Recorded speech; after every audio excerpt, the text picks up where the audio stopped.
all that glitters is almost all gold.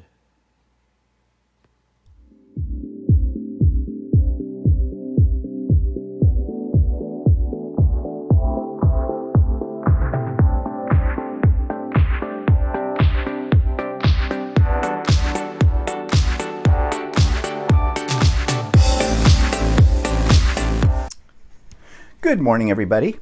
It's Stephen here for Bland Designs, and this is my weekly vlog for Monday, June the 18th, 2018.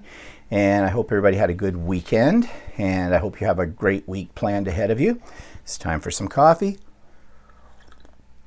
I'm recording this a little earlier than I usually do because it's right now it's 7:38 in the morning, and the reason I'm up so early and ready to go is because this is going to be a busy day today, and I'll explain that to you when we get a little further on into the vlog. So let's get started with what's happening. Okay, so I finished, and when I say I mean Walter, finished the bedroom. Well, the bedroom's been finished for a bit, but I want to get the quilt up. As I told you, I was going to put a quilt over our headboard, and Walter managed to install the rod for that, and it is now up. And in a moment I'm going to insert a video here just to show you what that looks like and what the finished room looks like. We're still not completely finished. We have some things still to put on the walls. We had some paintings and things like that, cheapo paintings. They weren't anything too elaborate, and I'm tired of that look. So of course, let's do a quilt. So I've already got a big quilt on the wall. Now I made a wall hanging, and I just made it from scraps and kind of made it up out of my head, but this is the wall hanging. Try to get it all in here.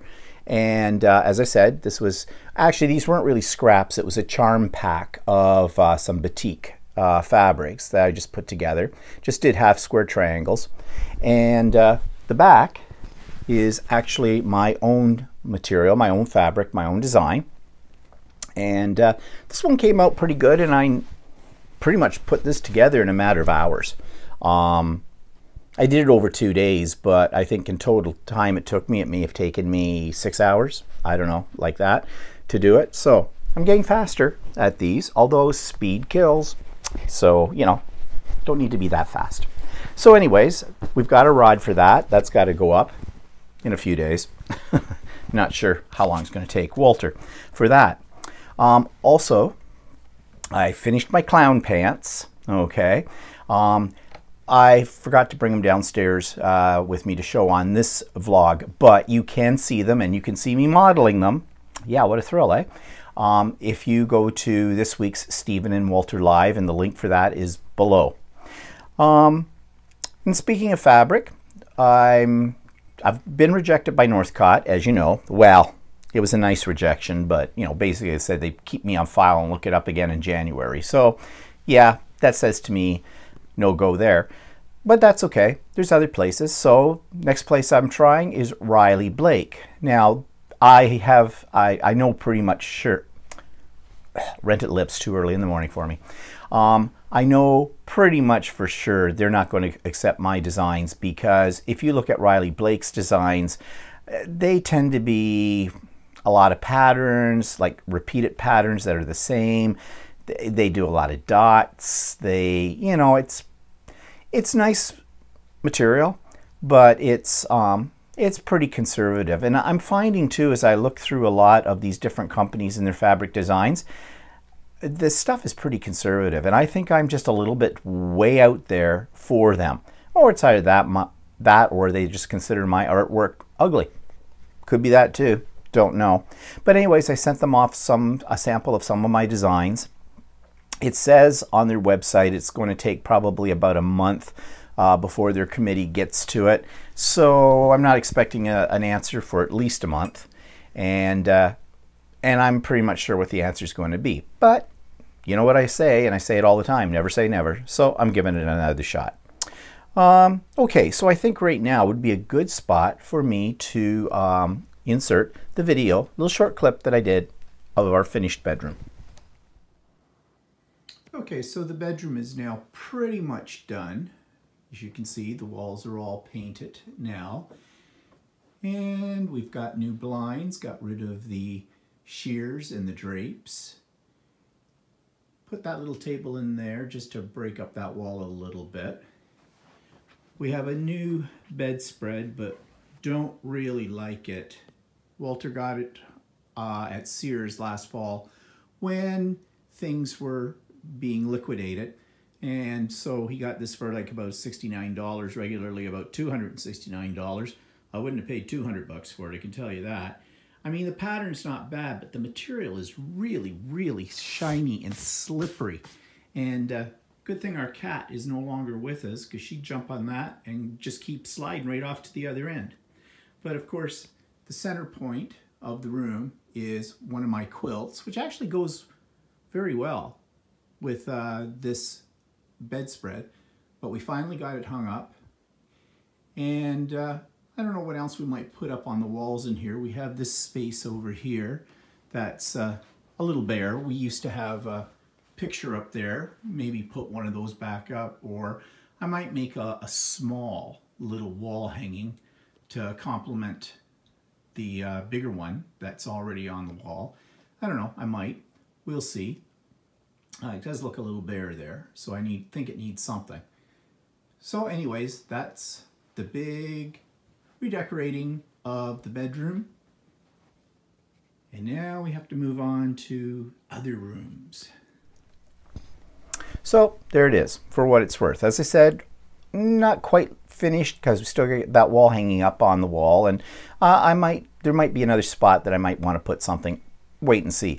And of course, as I said in the video, that bedspread's got to go. It's new, but I want to make a quilt for that. So that's down the road. Okay, so YouTube channel of the week. Something a little different. You know I volunteer at an art gallery, but I often watch YouTube videos from art galleries from around the world. Why do I do that? For inspiration, actually. I find the art galleries very inspiring. They really get my creative juices flowing when I see other famous artists, or maybe not so famous artists, up-and-coming artists, and their style of art. It triggers something in me. So sometimes I will go to YouTube videos from different art galleries in the world when I'm, lacking in inspiration.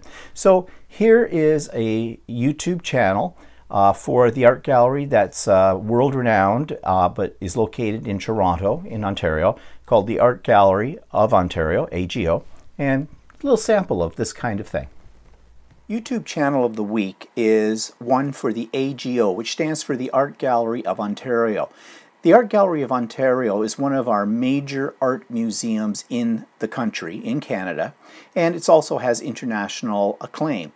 The reason I'm mentioning this particular site, however, is that all major art galleries in the world have YouTube channels, or should have.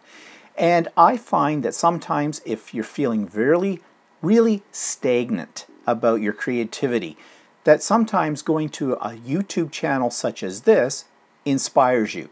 It also educates you, because they usually give you blurbs about upcoming installations or tips and tricks about certain artistic techniques or the features of certain artists or art history, all of which combined I find very inspiring. So if you've never gone to an art gallery site on YouTube, go ahead and look for your local art gallery or a world famous art gallery and see if they have a YouTube channel and check it out. Okay, so that takes us to person of interest, and I don't have one. So sad, so bad, too bad. Anyways, there's information if you're interested. And you know what I'm looking for. Okay, let's move on. Resourceless. Okay, so Stephen and Walter Live is linked below, as always. The Art Gallery of Ontario's YouTube channel is linked below, as well as I made another Idiot Quilter, episode 13, talking about block play. So you might be interested in that. And I have a link to this week's resource book, which we'll talk about in just a minute. So, what's pissing me off this week? Okay, I've got to back up a little bit before I get to what's pissing me off, because I explained to you that I was up early this morning and it's a busy week. And why is that? Well, those of you that were on Stephen and Walter Live last night know what I'm about to tell you. And of course, it has to do with my mother. She's in the hospital. Now, don't worry. She didn't hurt herself. She isn't really sick. She just can't walk. It came to the point finally. You've heard me talk about this before, so I won't belabor the point. We had a couple of bad days. She had a couple of falls where the first fall I almost had EMS. I had to have EMS come and get her up. I couldn't do it. And also she was complaining about her back hurting. So I, on the off chance, if I moved her, I would do damage to her. So EMS came in for the first fall, got her up and talked to her, checked her all out. And in their professional opinion, they thought she's probably had twisted her back and it was a little sore. So, take some extra strength Tylenol and call us in the morning, kind of a thing. But my mother didn't seem to insist upon that she should go to the hospital either. And so I thought, well, she's done this kind of thing before and she usually recovers. So we'll just wait it out and see. However, the next day when I called her, she had not moved from the couch. She slept on the couch, never got off, had kind of wet herself as well. She does wear those Depends or what the women's kind, tenons or whatever, so good thing for that. She was sprawled out on the couch when I got over there. She hadn't had anything to eat since the night before, hadn't taken her medication. She was afraid to try and move because she was afraid she was going to fall. And I knew that this time she had to go to the hospital. She's just too weak. So EMS I called. It was two ladies this time that came with EMS. They were great. I was so glad it was women this time because, they had to kind of change my mother. She was in her nightie and her nightie was, because she had, had an accident, wasn't in too great a shape. She needed to go to the bathroom. So they knew how to do all of that, and they did. They were great. They were just wonderful. I can't say enough about the people who work for EMS. Every time I've ever had to deal with EMS, they are compassionate, thorough, professional, trustworthy. I can't say enough about them. And it's a hard job. And, I wouldn't want to do it. I couldn't do it. And they're just wonderful. But anyways, they took her to the hospital via ambulance, emergency. And, of course, Walter and I ran right down there too. Well, not ran, we drove. But the hospital's very close to where my mother lives. It's less than half a mile. How convenient, eh? So in we went, and, of course, the inevitable wait. And, when you go into a hospital, you know your day is done. There's no way around it. So we were there, and they got her into a bed in emergency. They did her vitals and all that kind of stuff. And then we began with the rigmarole. Okay, we have to wait for a doctor to come. Well, the doctor did come. He looked at her. He wanted to get x-rays of her back just to make sure she hadn't done any damage there or whatever, because she was complaining about how sore it was. And so we're waiting for that. Meanwhile, the elderly social worker, or social worker for the elderly, or whatever her official title was, she's basically a member of the group I've told you about before that I call the CCAC, that you have to go through to get into a nursing home. And of course, my mother's on a waiting list for the nursing home, so that's there, but it's years long. So she's coming in. She's trying to be helpful. She's doing her job though. So, long story short, she knew that I knew what she was going to do. She knew that I knew quite a bit more than probably the average person that's in this situation, only because I've done the research, because I had been through it 5 years before with my father. So her suggestions were, well, since your mother probably can't go back to the apartment, I kept saying to them, she can't go home. There's no one there to look after her. She can't walk. She needs 24-hour care now. She needs someone to help her go to the bathroom. She needs someone to help her dress. She needs someone to help prepare meals. She needs someone to just simply be there to help her get to her walker. And she can't even support herself on the walker right now. That's how weak her legs are. Okay. So this lady, I explained that all to her and everything. So one thing, she says, well, have you thought of a retirement residence? Yeah, we have, but they are astronomical in price. I mean, they start bare bones at $3,500 a month. Before you know it, all the little extras, like they have assisted living. Well, I'm really not sure what assisted living's all about, how much of assistance they give them, but I know that they will take my mother down to her meals and bring her back up to her room with assisted living. But I also know it's a la carte. It costs extra money, and I've heard it costs as much as $600 a month for that service. They'll do her laundry. That's a la carte. That's another additional charge. Everything is another charge added on to the base rate. So before you're done, when you're getting all what you think is the proper care, excuse me, I have something in my eye. I know it's my finger. It could cost as much as $5,000, $5,500 a month. My mother doesn't have that much money. My mother has a little bit of money set aside that after she sold her house. We got a decent price on the house, but it wasn't a big house. It was a 60-year-old bungalow. So we did not make hundreds of thousands of dollars on it. I invested some of her money. She's comfortable for day to day. But before you know it, if get her into one of those homes, that money's only going to last so many years, and she's still be on the waiting list. But it could be 5 years before she gets into one of the homes that we have placed on the waiting list for. So it's really not feasible. Plus, it's also not feasible because I'm not sure the extent of their assisted living. They're not a nursing home. They're not long-term care residents, and she needs long-term care residence. So we are actually going this morning. Another reason why I'm starting this relatively early is because we are going on a tour of one of these retirement residences, and it's very close to us. It's only 5 minutes away. We could walk there from our house, which in a perfect world, and what I mean by perfect world, a world of where we're rich, that would be almost ideal for my mother for the next few years because I'm only 5 minutes away from her. And it's a relatively new facility, and I think they're very nice inside. I mean, they're not big. The rooms are not huge by any stretch of the imagination. But anyways, I didn't cancel the appointment when my mother went into the hospital on Friday. Walter and I are going over this morning anyways to check it out, because basically we're curious about what these places have to offer. Now, it's going to be like going into a car dealership. They're going to give me the hard sale. I know it, because that's what they're there. They're a business, okay? But that's okay. I have a magic word that works every time. No. I just say no. And I'm not signing anything. There's no way. It's not feasible. But we'll go over and take a look. Okay, so what's going on then with my mother in the hospital? Well, she has been scheduled for a CAT scan today.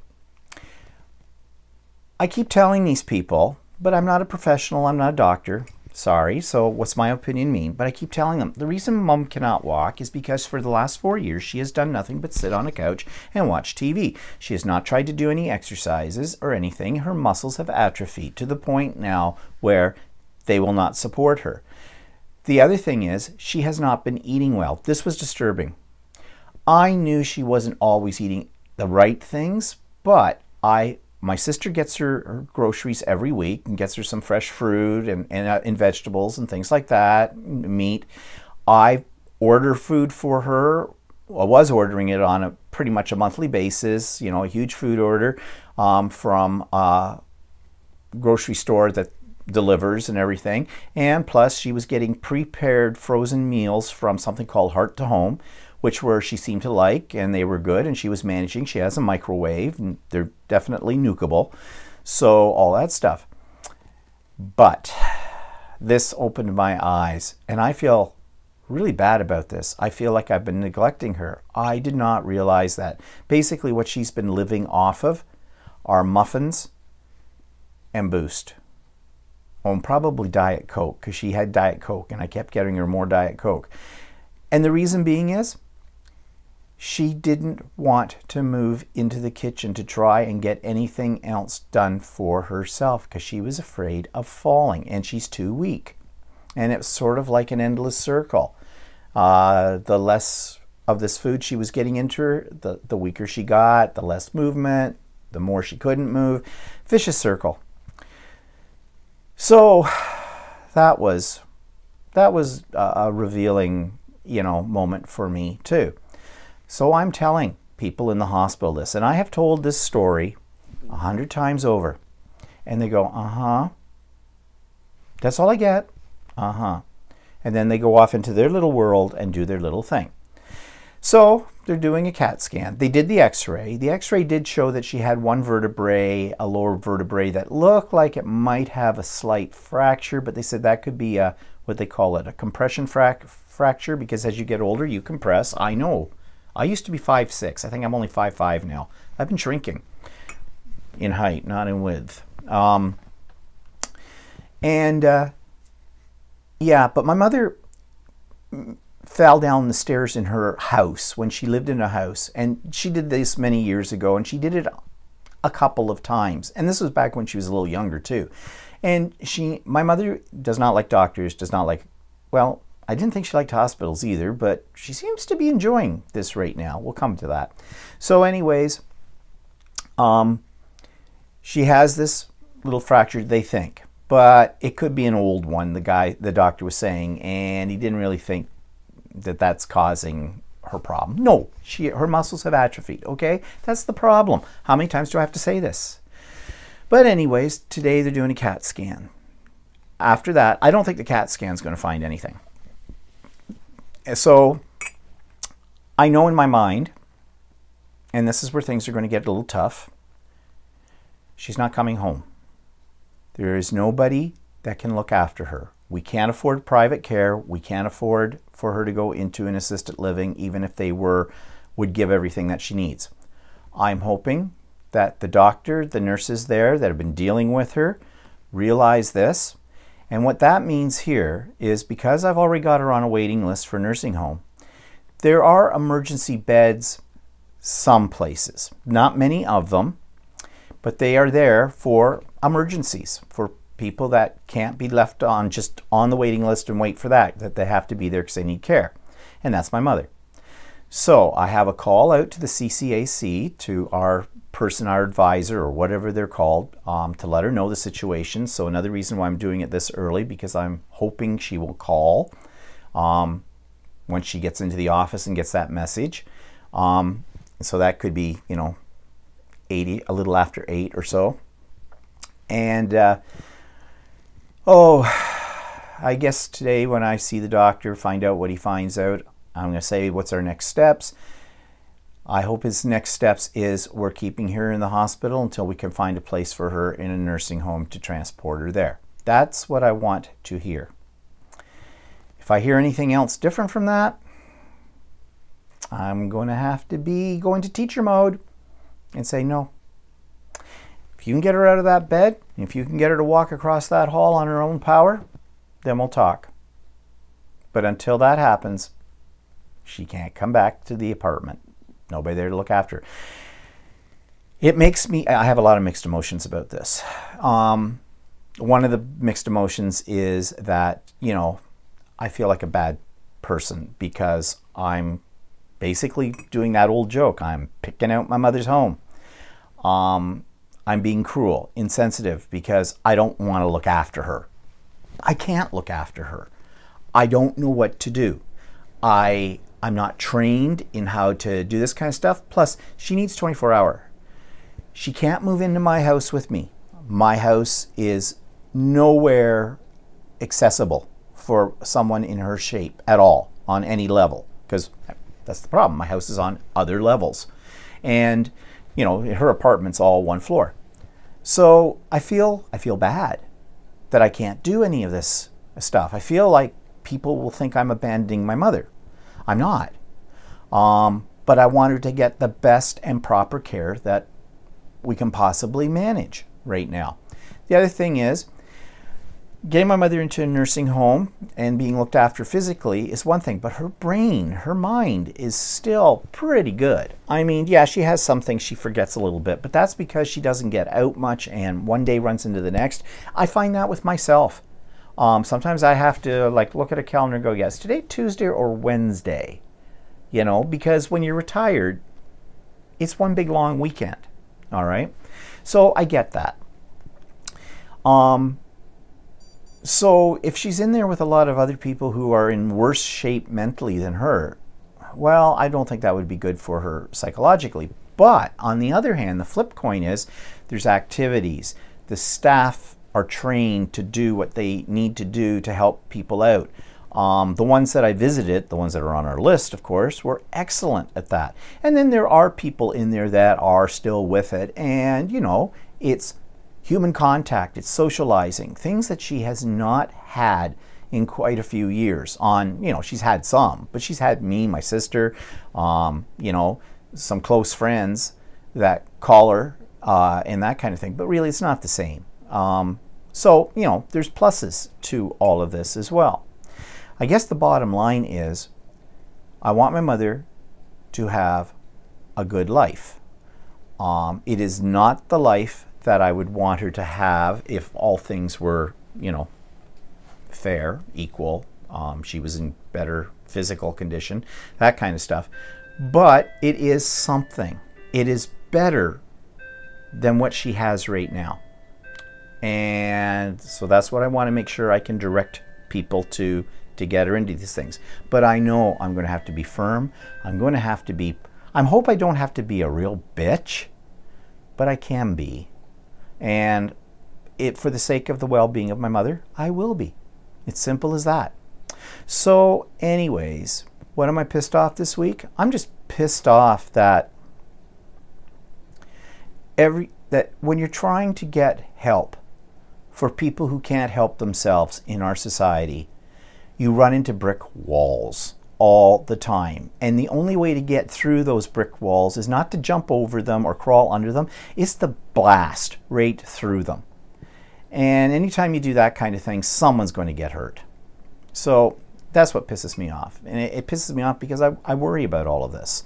And I am a worrier to start with. And it's having its effects on me as well. But I'll survive. Okay, and one thing I want to say to all of you, thank you for your comments of support that you have sent me with this. Many of you have been in this type of situation, and in many cases it has been worse than what I'm going through. And you've given me advice and just you've sent positive thoughts my way. And I thank you for that, because that does mean something to me. Okay, moving on. Product reviews. Okay. Totally different tone here. We went to a place last week called John Bead. Bead as in, you know, little bead you put on a necklace. John Bead. It's an outlet store and wholesaler, and they sell primarily beads. But they also have a lot of things that people can use for making costumes. You know, feathers and boas and jewelry making stuff. But the reason I went there is because one of the ladies in my art journaling class recently had come in and she gave us all some punchinella. Now, what's punchinella, you may ask? Punchinella is actually called sequin waste. It is what's left over after they punch out sequins from, you know, that metallic foil-like material that they're made from. But crafters use this for backgrounds in art journals or on scrapbooking pages or all kinds of things. But for the life of me, I didn't know where to get it. In stores around here, and like fabric stores didn't even know what I meant when I said punchinella or sequin waste for the most part. But she came in with this and she got it at this place called John Bead. And this is what sequin waste looks like. Let me just take the rubber band off here. So this is what I'm talking about. See the holes? So lots of possibilities here for artwork. Now you also notice the size of the roll. 45 meters. And what's that? Roughly 45 meters is about 150 feet of sequin waste. More sequin waste here than any human ever needs. I can tell you that. How much was this? $5.95 Canadian. Can't beat the price. So I'll probably share some of this with my ladies in my art journaling class and things like that. But after getting this, and I talked about this yesterday on Stephen Walter Live, people told me to get it on Amazon. Now, I did do a search on Amazon way back, like a year or so ago, and I don't remember ever finding it, or something stopped me from ordering it if I did find it. But apparently there's all kinds of colors and everything right there. So if you want some of this stuff, don't have to go any further than Amazon. But anyways, it was a really interesting store. So I bought a few other things when I was in there. They had this 10-pack of brushes. They're cheap brushes, but they're great for gluing or that kind of stuff. And like the kind of thing you just take it and you toss it rather than washing it out afterwards. But $3.50 for a package of 10. So I thought that was pretty good. Then I saw some shiny things. And so I bought the shiny things. So I got, now these are all meant for probably making jewelry or for making costumes, but aren't they pretty? I don't know what I'm going to do with them, but they were cheap too. I think they were $1 for a pack. Oh no, not these ones. These ones were a little bit more expensive. I think they were like something like $3.95.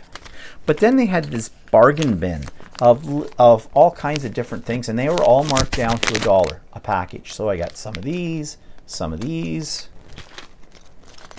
some of these,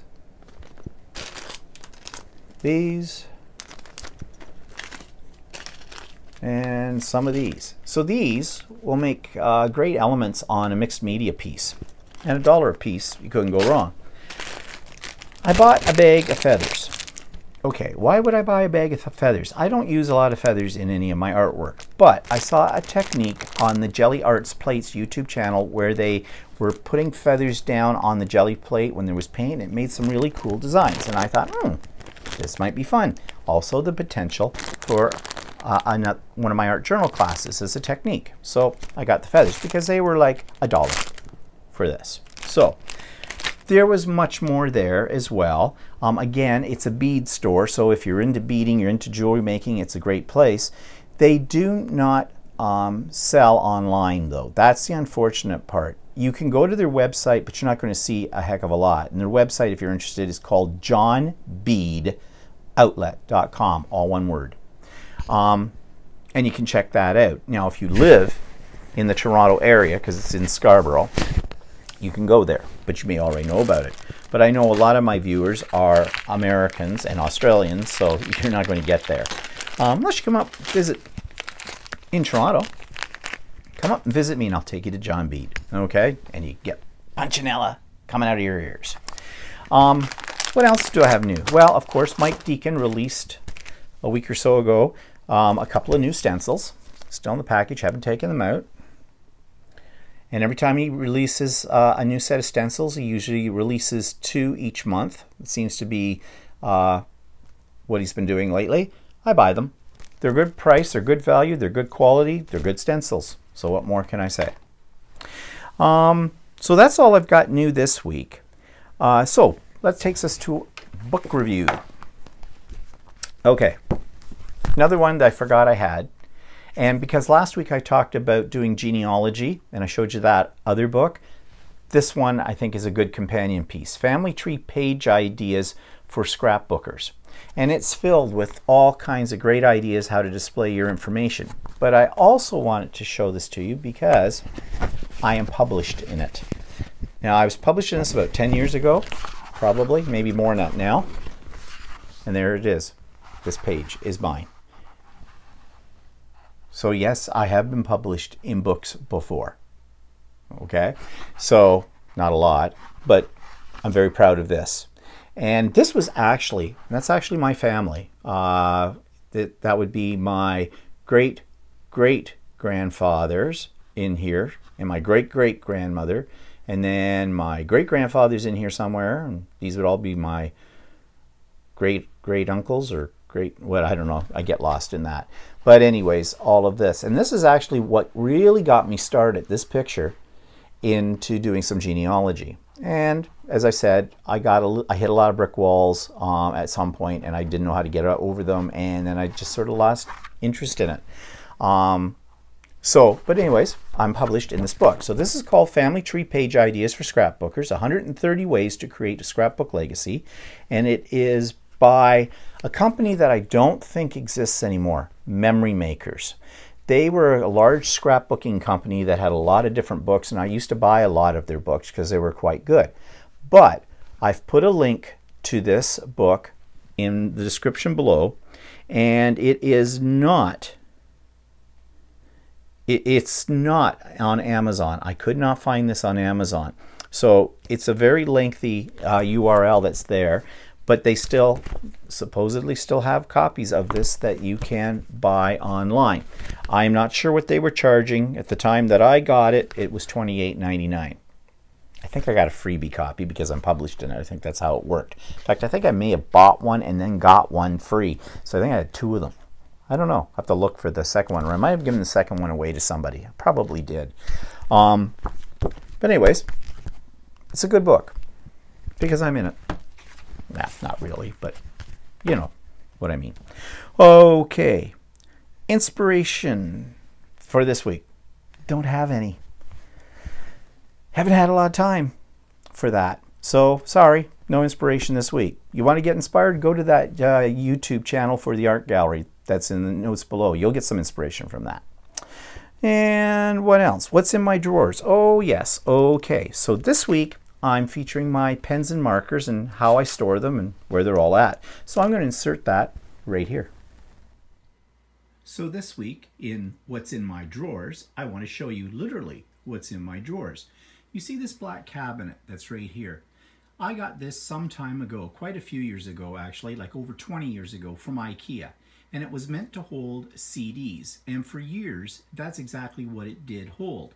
But when I did my major renovation of my craft room, I decided that those CDs, which were mostly computer programs, were so outdated, many of them wouldn't even run on the modern computers that I have today, that I should get rid of them and convert this. So I did. In these drawers are my pens. Now, I'll show you. I'll pull each one out as we go down. I'll just stand back here. It's a little awkward to shoot this video, but I'll show you. These are all my markers and my pens, and there's another drawer just behind that little box there as well. They're full. So I have gel pens, I have markers, I have Sharpies, I have Spectrum Noirs, I have clear color brush pens, I have Wink of Stellas in here, I have paint pens, I have a lot of markers. Do I use them all? No, but I have them. They're very conveniently held here in this cupboard. Now, how did I make this? So let's get a little bit closer and I'll show you. If you take a look, sorry about the shadow, I'll go this way. These are little wire pen holder baskets that I got at a dollar store. And I used E6000 and I glued them to the base of this cupboard. So you see, the idea was in here where these wire separators are, that was meant for CDs. And the whole thing was when you pushed it up here, your CDs went in. When they came down, you could read the spines. So I just adapted that to hold my pens. So they're all in these little baskets. And when I open them up, I can see what color they are and what type they are just from the way that I have them laid out. Do I use a lot of pens? Actually, I don't. But let's go a little further. Let's move away from this cupboard and let's take a look at what other things are on my shelves. These, hidden back here, are my Spectrum Noirs. These are like Copic markers. They're alcohol-based, and I have the entire set. There are less of them in the entire set than there are of Copics. Copics has literally thousands of shades of color. But they're all here, and I bought this special box to hold them all. Do I use them? Nope, I do not use them. But you know me, I have to have a complete set of everything.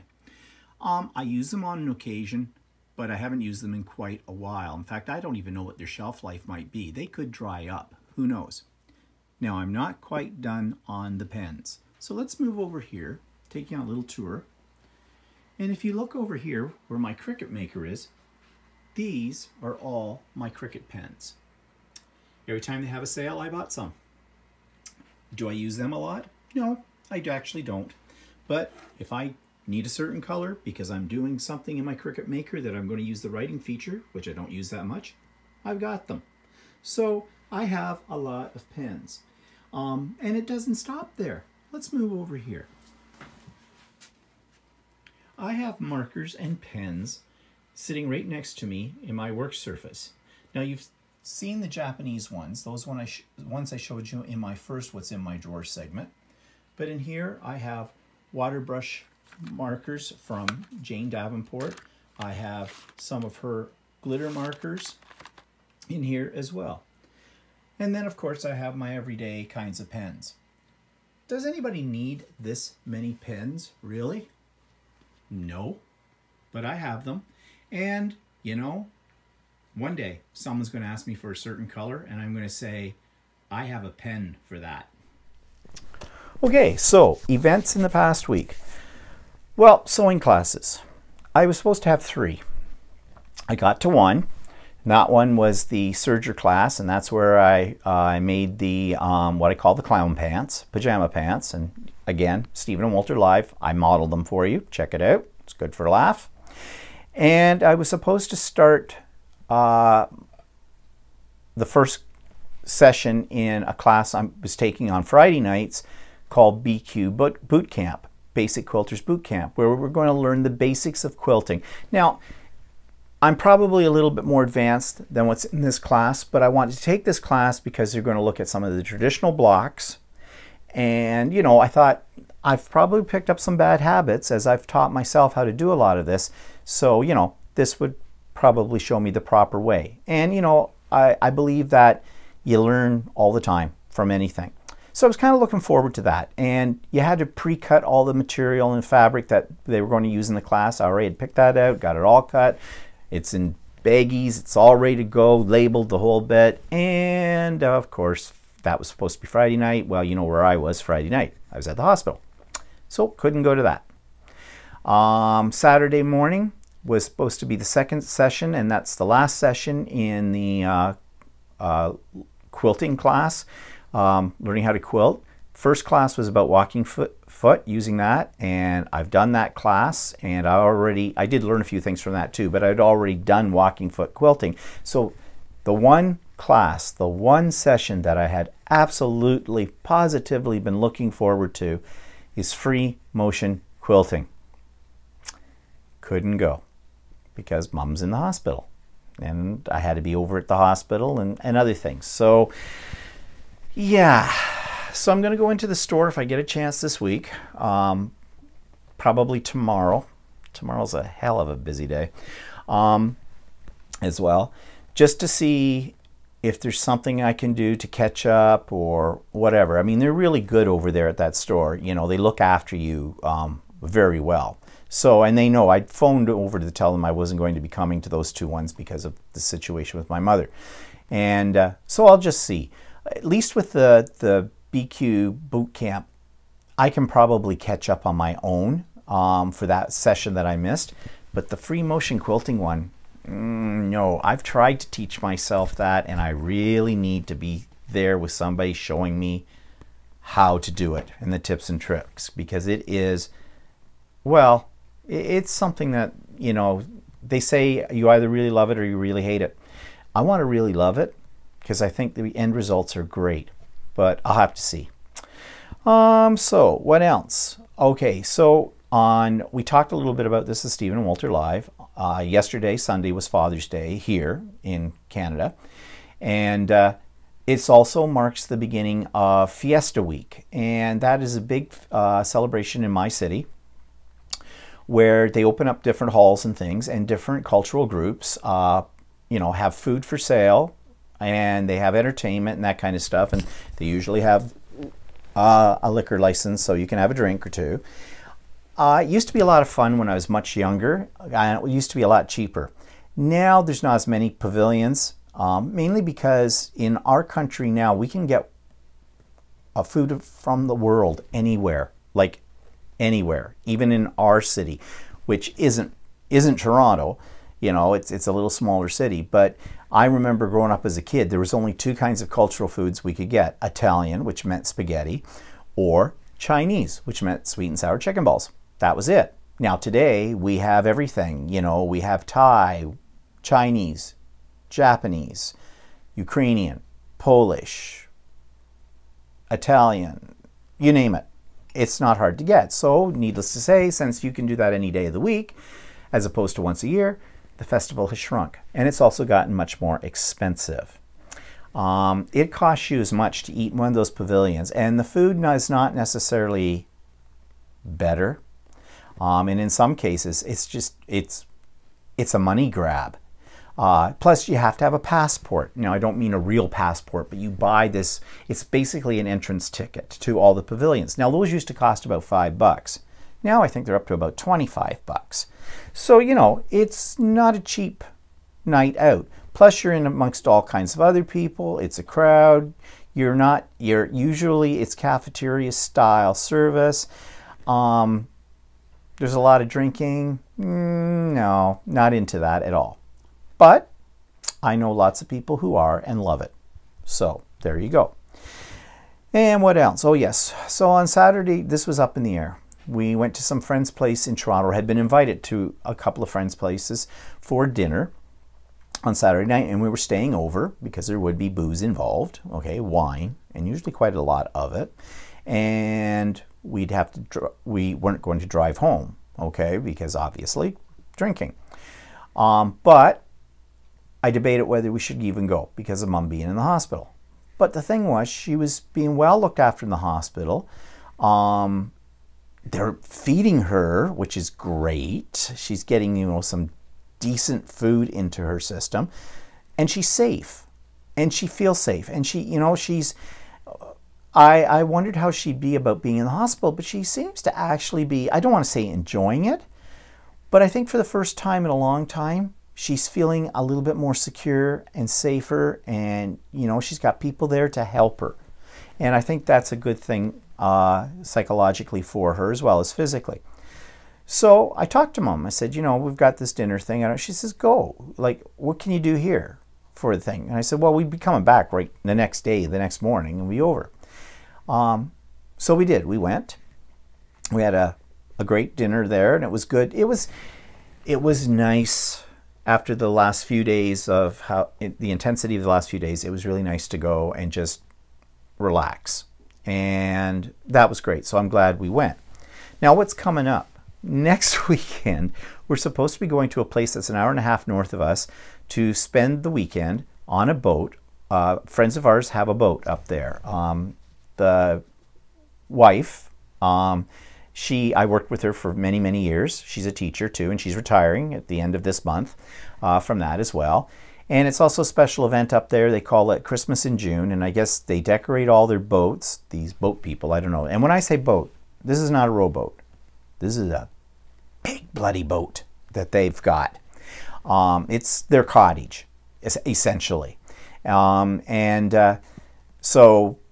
it's a big party and the whole bit. Again, they had things planned out, told us by email, you know, what they had planned for it. There's a quilting store up in this place too, and she's a quilter as well. So I'm hoping we're going on Saturday. She said that she'd like, you know, to go if I want to go. We're going to the quilt store. So that's going to cost me, but you know, that'll be fun. Nice diversion. And anyways, told her though what had happened with my mother, and said there might be a possibility that the last minute we'd have to cancel. And I hate doing that to people. I hate last minute cancellations, and I try to avoid that if at all possible. But again, I don't know what's going to be up with my mother, so I have to play it by ear. And told her that we'd have to leave on the Sunday by about noon or so, because to get back down here, you know, I don't want to be too far away from my mother in case there is some kind of emergency. And so being an hour and a half away, that's an hour and a half away. So anyways, they understand. They went through something similar at one point in their lives as well. So, okay, they've got it. So anyways, that's what's coming up. So it's a busy week. I have a doctor's appointment. I have a new doctor because my doctor retired, and I'm going to Walter's doctor, and it's a woman this time. I was with my other doctor for 40 years. So now this is a new doctor. So tomorrow is just a meet and greet, I think, and fill out paperwork. I'm assuming that she'll want me to do blood work because, you know, she'll need that for her records. Plus, I do have one prescription that I take. It's just for my cholesterol. And I take only like 10 milligrams of Crestor, kind of a thing. But doctor has to prescribe it, and I'm on the last part of my prescription right now. So, and they won't prescribe it until they've seen blood work, you know, to check the numbers and everything for that. So anyways, I'm lucky though. Getting a new doctor in this country is, a lot of people do not have a doctor because there's not enough doctors to go around. And so they're forced to go to emergencies. That's why emergency was extremely busy on Friday when I was there. And it's mainly because a lot of people just don't have a family doctor to go to. In fact, this woman, this doctor, Walters, you know, she's not taking new patients, but she said she'd take me because I'm spouse. And I thought that was really nice of her to do it. So, you know, not going to look a gift doctor in the mouth kind of a thing. And there's other things that the week is full. The week is full. I'm not going to get to doing any quilting or crafting, I don't think, this week at all. And I'm going to have to be at the hospital every day, at least checking up on my mother and other things like that. And yeah, it's a lot of fun. Oh well. 100 years from now, different people. Doesn't matter. So, on that note, I'm going to say goodbye. And we may or may not actually have a Stephen and Walter Live this coming Sunday. It's going to depend on a lot of factors, but we're aiming to it. Right now, we're planning to do it as we usually do at 4 o'clock Eastern Standard Time. And I hope you have a good week. And we'll see you soon. Bye-bye for now.